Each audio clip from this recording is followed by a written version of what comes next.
Thanks for listening to episode number 5 of Fresh and Uncooked. I am Chris. And I'm Jeff. We are a food podcast talking about new products, menu items, favorite dishes, recipes, and anything and everything food related. What are we talking about today, Jeff? Chris, today we are tackling the topic of kitchen gadgets. Also, Dunkin' Donuts is releasing the pumpkins early this year. Cracker Barrel says, screw pumpkins, we're going bacon. And Chrissy Teigen has a honey mustard. All coming up in food news. Food news. So, when do you consider pumpkin season? Like if the world came to you, Jeff, and said, hey, Jeff, we need a start date and an end date on pumpkin season. When? October 1st through October 31st? Would you go into November? What's the answer here, I would Jeff? have to say sometime in September, right? Oh, okay, so before October. Yeah, why not? Okay. Like mid-September? September 1? Like Labor Day? I'm thinking after Labor Day. Okay. After you put your white pants away, then it becomes pumpkin spice latte time. Okay. I would say October into November. All right. That's where I'm going. I don't know. But it seems like it's just coming out early and earlier, and that's exactly what Dunkin' Donuts is doing with their fall pumpkin menu. It's being launched nationwide August 18th. That's less than a week away, Jeff. Wow. The lineup includes a pumpkin donut, pumpkin munchkins, a muffin, pumpkin-flavored coffees, pumpkin spice signature latte, but new this year is a pumpkin cream cold brew. So cold brew, it's steeped in cold water for 12 hours, made with a pumpkin flavor swirl, topped with new pumpkin cream cold foam, which is light orange in color and has hints of cinnamon clove and nutmeg in it, and sprinkled with cinnamon sugar. That sounds delicious. I'm going to try it. You're going to give it a whirl? I always do. So Dunkin' will also serve the pumpkin cream cold brew with a special sip lid, so fans can enjoy the cold foam and cold brew to the fullest. So new lid. I guess to give it a little more room would be the point of that? Yeah, I like it. Okay. And it's also a little bit more environmentally conscious. Maybe that'll be orange too. I mean, you might as well make the new lid orange. One would hope. If you're not a fan of pumpkin, Dunkin' will also have apple cider donuts, which so far sounds like the best thing to me, personally. And then also 2 new apple-themed refreshers, apple cranberry and apple cranberry coconut refresher. Dunkin' Donuts coming out with that pumpkin real early. Real early. You're gonna try the cold brew? Oh, yeah. Give us I'm a at report Dunkin' back? 3 times a week, minimum. Okay. I have the app. And you said, was it the pumpkin munchkins? Pretty good? Pumpkin They're pretty spice good. munchkins? Yeah. Cool. Cracker Barrel. You know you're in a touristy town when you see a Cracker Barrel, right? Yes, indeed. The bus is there, and people are just getting off the bus, getting right into the Cracker Barrel. Off the bus. So why just make fall all about pumpkins and apples? Cracker Barrel says, why not make it all about bacon? Which, to me, just sounds like the best idea for fall ever. Who cares about all this pumpkin stuff, I say? It should always be about bacon every fall. So I have to give Cracker Barrel some props for that. But hold on, Jeff, there's more. They're introducing 2 bacon dishes and 2 beverages to check out this fall. Huckleberry tea, which is a special blend of freshly brewed iced tea and sweet, tangy flavor of wild berries. The other beverage, they're falling into their trap here, pumpkin pie latte. They couldn't help themselves, right? Coffee with sweet pumpkin pie flavors, whipped cream, and pumpkin pie spice, yada, yada, yada. Let's get to the bacon stuff. You ready? Oh, yes. Bacon, mac and cheese. Wow. Bacon, mac and cheese. That's their new fall bacon menu. All right. Okay, it just seems a little simple, right? Yeah. It's their creamy mac and cheese, which Cracker Barrel, I'm sure they have buckets of mac and cheese in their restaurants, and topped with crispy bacon bites, parsley, green onions, and Parmesan. Nothing really mind-blowing. It's basically their mac and cheese with some bacon on top. Right. So that mac and cheese is available in stores, and my daughter made that very right. mac and cheese with the bacon and everything at home. I'm not saying that they got the idea from my daughter. I mean, who hasn't had the idea to put Sure. bacon in mac and cheese? That's kind of my point, though. But she made this at home. Right. It's just pretty simple. And I know it's Cracker Barrel, right? It just seems a little too simple. There is one more bacon dish, though.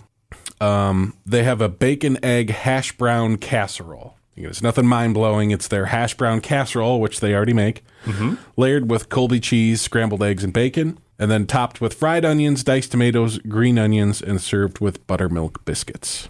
See, you had me until the fried onions. Those fried onions? I don't think they're coming out of a can, though. Really? At Cracker Barrel, they better not be coming out of a can. It's kind of a small picture here, but... All right. I know as a podcast you can't see the picture we're looking at, but yeah, maybe we'll throw it up on our Twitter account at Fresh Uncooked.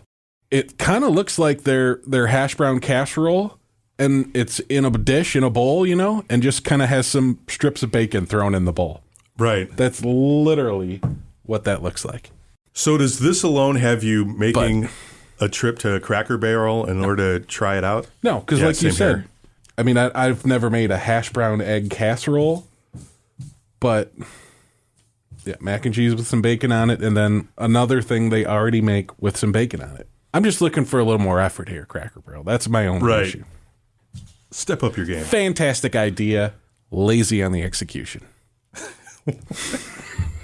You know who wouldn't make a lazy Cracker Barrel menu, Jeff? Who's that? Chrissy Teigen. Really? Sports Illustrated swimsuit model, judge of Lip Sync Battle, New York Times best-selling author, cookbook author, Chrissy Teigen. She's actually teamed up with premium condiment brand Sir Kensington to launch a new honey mustard fry sauce. It's made from non-GMO ingredients, including grade A mustard seeds, fair trade organic honey. It's kind of described as a serene balance between sweet and spicy with an initial honey-based flavor followed by a mustard kick. With that description, I'm very intrigued. I actually am too. It's available on Amazon, and I was just going to say, I looked it up on Amazon the other night and almost, and eventually probably will, put it in my cart just to give it a try. Honey mustard. Fry sauce, fry sauce. I've never heard anybody say fry sauce. At first, I thought it was like for fried food, but it's like French fry sauce. It's just honey mustard. I think the fry sauce just confuses people. But it's available on Amazon and other select retailers, including Thrive Market and Fresh Direct, and it retails from $5.99 to $6.99. 9 ounces, I think it was. That's pricey for honey mustard. It could be $7 well spent, though. I'm going to give it a try. I'll let you know. By the way, they do make salad dressing too, Jeff. Oh, wow. Speaking of salad dressing, episode 4, Fresh and Uncooked, we talked salad dressing. We put a few polls out there. I kind of just wanted to give the results to our listeners' favorite salad dressings were. Jeff and I, before we did this, we were like, ranch, landslide. Yes. Was not the case. Really? Not a landslide, at least. So TikTok, we had ranch and French, ranch by a few votes. French had like 9 votes or something. But Twitter's got a little better of a poll system, so maybe we'll just stick with Twitter for our polls in the future, Jeff. But French on Twitter got 14%. Thousand Island got 14%. Ranch got 36%. And Italian vinaigrette got 36%. Wow, how about that? So we had a tie. Ranch and Italian. So thanks for participating with that. Again, we are on Twitter at Fresh Uncooked. Also on TikTok, Fresh Uncooked Podcast. Speaking of episode 4, Jeff, it's just a loaded episode. I gotta bring up one more thing here. We talked about Popeye's chicken nuggets. Yes. In food news, they released their chicken nuggets. Have you had a chance to? Still haven't had a chance to eat them. Like I said, take your time. They're nothing like mind blowing. I don't think they're running out of their chicken nuggets, but you never know, I suppose. But we brought up McDonald's because we were talking chicken nuggets. Mm-hmm. And, let's just play a clip real quick. The only thing I'm upset about McDonald's and their chicken nuggets is they don't have that hot mustard sauce anymore. Oh, I feel the exact same way. Do you really? That was the best one. That was game-changing mustard sauce. When they ask me, do you want any sauce, I just say no. Yeah. Just in disgust. So that was a clip from episode 4 talking about Jeff and I's favorite old school McDonald's chicken McNugget dipping sauce, the hot mustard sauce. We record the episode, we upload the episode, and later on I see a TikTok of somebody having McDonald's chicken McNuggets, and they were upset because the only dipping sauce that McDonald's had was the hot mustard sauce. You sent me that clip, and I couldn't believe it. So it must still be around in some places. We need to find it. I almost think we should put this in the front, like breaking food news sounder or something playing, do-do-do-do-do. because I thought this was long gone, and it might just, like you said, it might be just a regional thing. Mm-hmm. So if you are near McDonald's, which I think everybody in the world is, do me a favor. Ask if they have hot mustard sauce. I want to know where in the world hot mustard sauce still is at McDonald's, because it's not around any of the ones that I know of here in the greater Chicago area. I haven't seen it anywhere. I want to know where hot mustard is. And Jeff does too. I do. I'm very intrigued. That's food news. That's food news. All right. So let's get into the meat and the potatoes here, Jeff. Ready? Yes. Kitchen gadgets. Who doesn't love a good kitchen gadget? A kitchen gadget could be a small little tool that's in the silverware drawer to an almost appliance-looking item. Like a can opener. Like a can opener. We're going to approach this a little differently. What I wanted to talk about, Jeff, was kind of the three examples of kitchen gadgets that I think everybody could have in their kitchen. Okay. And find them useful. Because let's face it, there's a lot of weird ones. There's a lot of ones that probably, are on late night TV and you get them and they're not exactly what you expected. Mm-hmm. There's a lot of cheap ones. There's a lot of expensive ones. I'm going to give you three that I think are useful in every kitchen, and any level cook that you are, also go by budget. So I'll start on the cheaper side. Okay. And that is just a plain old microplane. Yes. It's not electronic. It's just a utensil, a tool. $10, $30 probably on the high end is my guess. Basically like a grater, those big box graters, except it's just handheld and it's just a long stick, and it's perfect for things like zesting. You want to get some lemon zest, maybe in a vinaigrette or in a salad. It's great for hard cheeses like Parmesan. Yes. You want to put a little Parmesan on top of your spaghetti, Jeff? Oh, I know you're a fan of spaghetti. I did this just yesterday.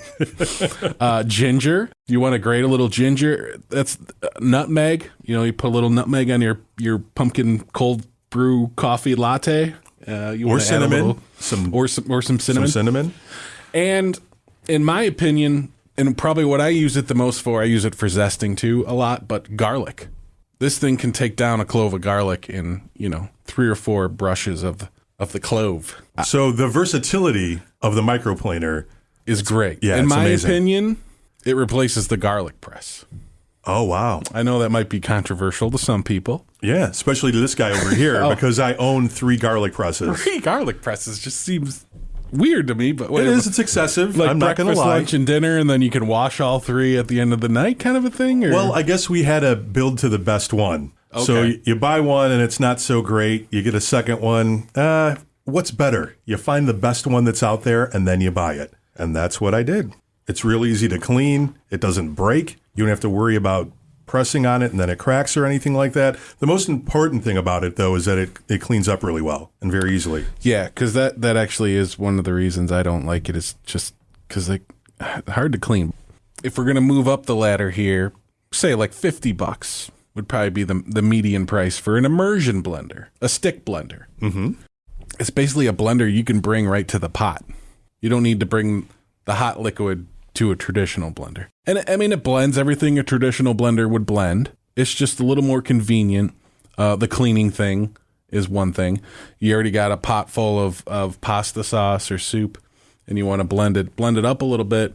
It's kind of a pain to bring it to the blender, but then you got to clean the blender where you already have the pot full of soup, and you just stick the blender in there. They also, most of them come with like a cup, so you could do things like eggs or pancake batter, simple stuff. Like I wouldn't say if you make a lot of smoothies, stick with your blender. You're probably going with like one of those high-powered ninjas or bullets or something. Yeah, if you're making smoothies, this I don't recommend it for smoothies, but perhaps a gazpacho. Have you ever made a gazpacho? I have. Really? I don't know if I haven't made one in a long time. I don't know if I've owned an immersion blender when I did, but that would be a great thing to use for an immersion blender. So I make a ton of soups in the winter. I love making soup, homemade soup. The immersion blender gets used quite often for that. If you want to get a little fancy, it's not something I think a lot of people think this process of cooking is kind of like way up there and maybe they're not confident in the kitchen for it,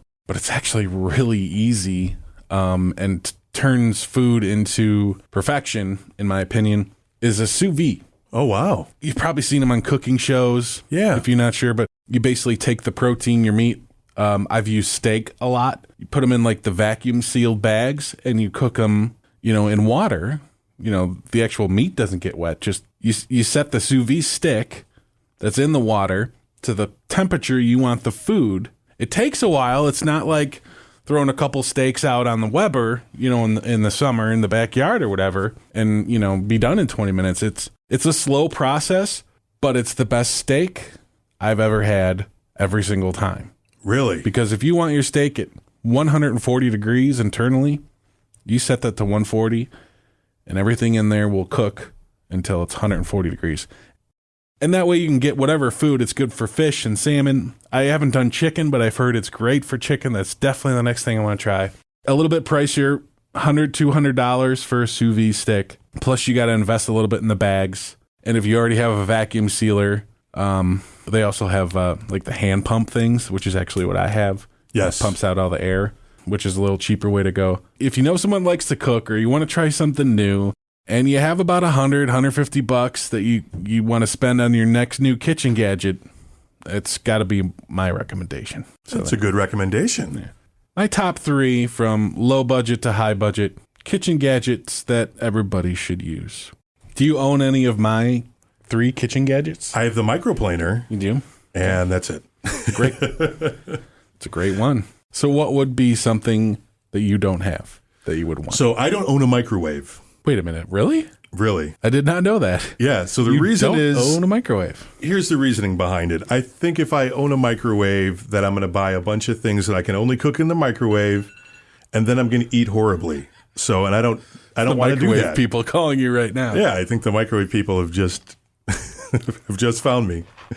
But yeah, so I don't own a microwave for that reason. How long have you not owned a microwave? I have not had a microwave in 5 years. I'm just finding out about this, Jeff. Yeah, so no Hot Pockets. Did you always buy stuff like that? And Not that's really. the reason? Or it went out and you're like, you know what? I'm not going to get a new one. You know what? We don't have a lot of counter space really in the house that we live in right now. Mm. So it's like, well, all right, we can put other things up rather than a microwave. Okay. And really, what is a microwave? What does it do? It just heats things. You can still heat things without a microwave. Yeah, that's very true. Yeah, it's not as convenient. That's the only thing I really use my microwave for is reheating. I remember when I was a kid and when everybody first got a microwave, everybody wanted to cook bacon in there. Somebody wanted to cook a pot roast.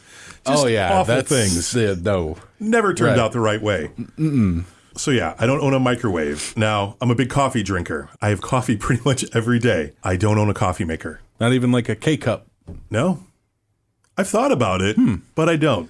To me, that's my one treat. That's a treat that I get every day. That's how I treat myself for working hard and doing whatever. You obviously have to go to a Starbucks or Dunkin or wherever and or whatever local coffee roaster you have. Yeah, but I mean, so you have to get up, you have to get dressed, you have to, and then go and get I need my coffee 10 seconds after I wake up. No, yeah, usually. So that I don't know if I could do that. That gets me out of bed. So I get up in the morning. And it's like, okay, well, I'm going to go get coffee.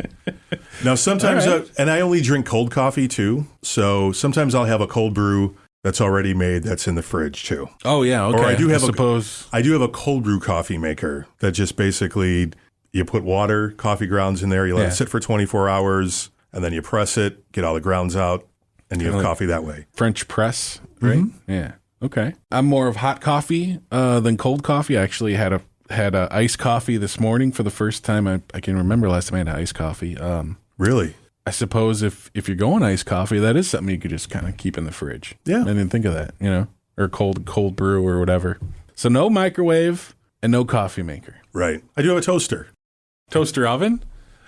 No toaster oven. Like a 2-slot toaster, a 4-slot toaster? 4-slot toaster. What kind of toaster action we got going? It's a 4-slot? Yeah. It's a pretty nice toaster, actually. Okay. Nice. I feel it's a nice toaster. I think it's better than average. I don't have a toaster. I have a toaster oven, though. So I just use the toaster oven for the toaster. You know I would maybe get a toaster oven. I'd get a toaster oven before I'd get a microwave. I use my toaster oven way more than my microwave. See, Chris, you could probably do without your microwave, I'm thinking. It's still needed for some things, but yeah, I mean, basically just reheating food quicker. Mm-hmm. I mean, a pan on top of the stove with water and a lid.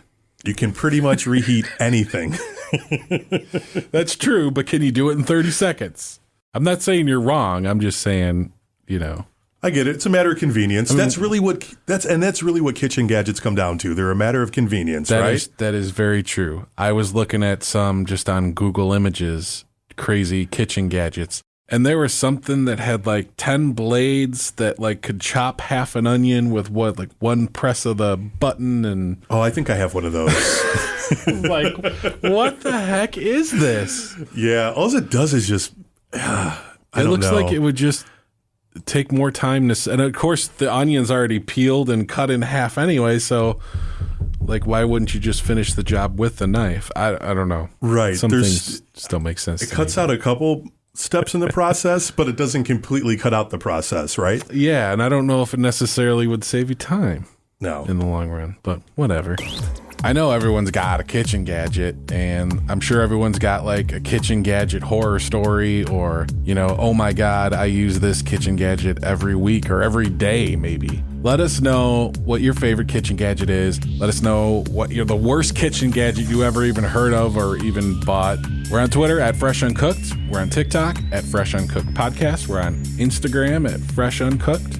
So follow us. Let us know. Share your story. Thanks for listening to episode number 5 of Fresh and Uncooked. Until next week, Jeff. Enjoy what you eat.